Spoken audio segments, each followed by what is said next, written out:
નમસ્કાર. હેડલાઇન ન્યૂઝમાં હું સમીર પંચોલી આપ સૌનું સ્વાગત કરું છું. જોઈએ અત્યારના સમાચારો. ભરૂચ જિલ્લાની ઝઘડિયા જીઆઈડીસીમાં મોટા મોટા ઉદ્યોગો આવેલા છે, પરંતુ પાર્કિંગની અપૂરતી સુવિધા હોય તેમ લાગી રહ્યું છે. ઝઘડિયા જીઆઈડીસીમાં મટીરીયલ લઈને આવતા વાહનો મહિનાઓ સુધી જાહેર માર્ગ પર લાઇનબંધ પાર્ક કરવામાં આવતા હોય છે, જેના કારણે જાહેર માર્ગ પરથી અવરજવર કરતા નાના વાહન ચાલકોને ખૂબ જ મુશ્કેલીનો સામનો કરવો પડે છે અને અનેક વખત અકસ્માતો પણ સર્જાતા હોય છે.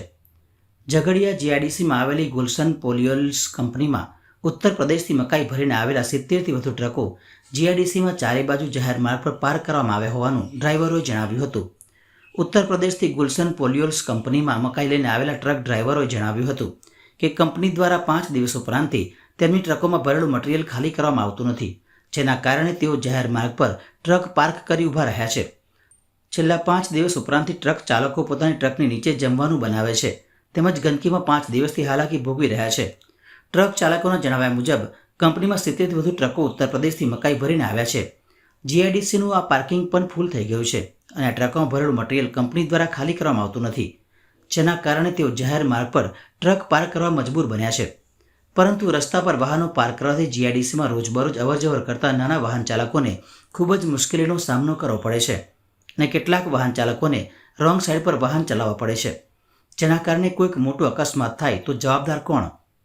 ટ્રક ચાલકોએ જણાવ્યું હતું કે કંપની દ્વારા ના તો તેમના વાહનો ખાલી કરવામાં આવે છે, ના તો તેમને કંપનીમાં એન્ટ્રી આપવામાં આવે છે. પીવાનું પાણી તેમજ ખાવાની પણ વ્યવસ્થા કરવામાં આવતી નથી તેવા આક્ષેપ કરવામાં આવ્યા હતા.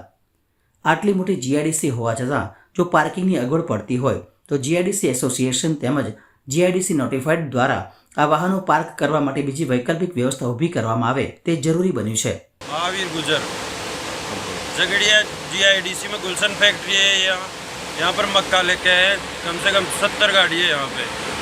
यूपी से लेके आए खाली और नहीं करवाता है, नहीं तो नहाने की व्यवस्था है, नहीं खाने की व्यवस्था है यहाँ पे। कितने दिन से इधर हो? पाँच दिन हो गया। कुमार है, हम ये गुलशन फैक्ट्री में मक्का लेके आए थे यूपी से झगड़िया। सर हमारे को यहाँ 5 दिन हो गए, यहाँ खाली करने की उन लोगों को कोई सूझ नहीं सूझ रही है। और ये पीछे 10 दिन से हम कीचड़ में पड़े हुए, इधर ना तो इधर पार्किंग की सुव्यवस्था और ना ही अंदर शौचालय में उत्तम व्यवस्था है। यहाँ खाने पीने की सबसे बड़ी समस्या। हम 5 दिन से खर्चे से जितना सेठ हमारे को खर्चा दिया उससे ज़्यादा खर्चा हमारा जेब से हो गया। हम 5 दिन से परेशान हो रहे हैं इधर को। अब कंपनी में कुछ बात किया था? बात किया था लेकिन बोला था हो जाएगी खाली नंबर आएगा जैसे खाली होगी। इनके पास लेबर की व्यवस्था नहीं है। कंपनी के पास तो लेबर की व्यवस्था ही नहीं है।